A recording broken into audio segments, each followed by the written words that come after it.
சந்தேகத்துக்கு இடமில்லாமல் அந்த விசாரணை சீரியஸாக நடக்குது, சின்சியரா நடக்குதுங்கிற உணர்வை கொடுக்கணும்னு சிபிஐக்கு மாத்தி இருக்கிறாரு.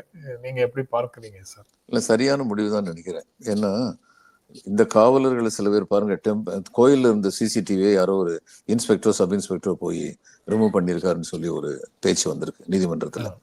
அப்ப தடயங்களை அழிக்கிற வேலையை இவங்களே பண்ணுவாங்க அப்படிங்கிற சந்தேகம் வந்ததுன்னா, அப்போ இவர் எவ்வளவு தூரத்துக்கு நேர்மையா நீதி விசாரணை நடக்கணும்னு முதல்வர் எதிர்பார்த்தாலுமே இவரு கீழே காவல்துறை இருக்கு, சரியா இல்ல, இவர் ரிசைன் பண்ணணும்னு சொல்லி ஏதாவது பேசிக்கிட்டே இருப்பாங்க. அதனால இது சிபிஐக்கு அனுப்புறது ரொம்ப பொருத்தமானதுன்னு நினைக்கிறேன். இதே மாதிரியான குற்றச்சாட்டுகளை தான் அண்ணா பல்கலைக்கழக விவகாரத்திலையும் சொன்னாங்க. அதுக்கப்புறம் பொள்ளாச்சி கமிட்டிலையும் சொன்னாங்க, ஸ்பெஷல் டீம்லையும் சொன்னாங்க. அது காவல்துறை என்ன செய்யும், அப்படி யாருடைய உத்தரவை கேட்கும் அப்படின்னு எல்லாம் கேட்டுட்டு இருந்தாங்க.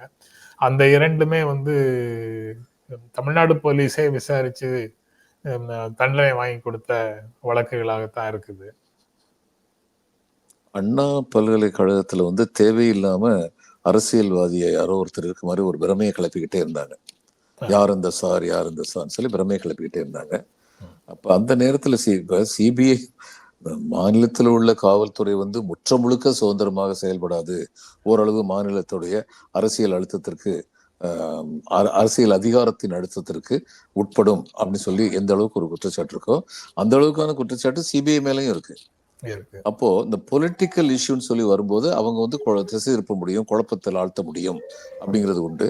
அப்ப ஏற்கனவே அந்த சார் இந்த சார்லாம் சொல்லிட்டு இருந்ததுனால அவங்க ஏதாவது வேணாத வம்புல மாட்டி விட்டுருவாங்க அப்படின்னு சொல்லிதான் ஸ்பெஷல் டீம்கிட்ட கொடுத்தாங்க. நம்ம இதுலயே கொடுத்தாங்க. நீதிமன்றம் அதுல முழு திருப்தி அடைஞ்சிருக்கு. இப்ப இவர் அண்ணாமலை திரும்ப திரும்ப சொல்லிட்டு இருக்காரு, என்கிட்ட அந்த ரெக்கார்டு இருக்கு, இந்த ரெக்கார்டு இருக்குன்னு. அப்ப ரெக்கார்டு இருந்து அவர் செய்ய வேண்டிய காரியம் நீதிமன்றத்துல அதை ஒப்படைக்க வேண்டியதுன்னா போலீஸ் கொடுக்க வேண்டாம், நீதிமன்றத்தில் கொடுத்துக்கலாமே. அப்படி எதுவுமே கொடுக்காம நாங்க இன்னும் மறுபடியும் விசாரிப்போம்ங்கிறது அர்த்தம் இல்லாது, சின்ன பிள்ளைத்தனமான ஒரு விளையாட்டு மாதிரி. அது அந்த மாதிரி இருக்கக்கூடாதுன்னு சொல்லி நான் நினைக்கிறேன். அதனால அந்த கேஸை சிபிஐட்ட கொடுக்காம இருந்ததும் முறையானது. இந்த கேஸை சிபிஐட்ட உடனடியாக கொடுத்ததும் முறையானதுன்னு சொல்லி நான்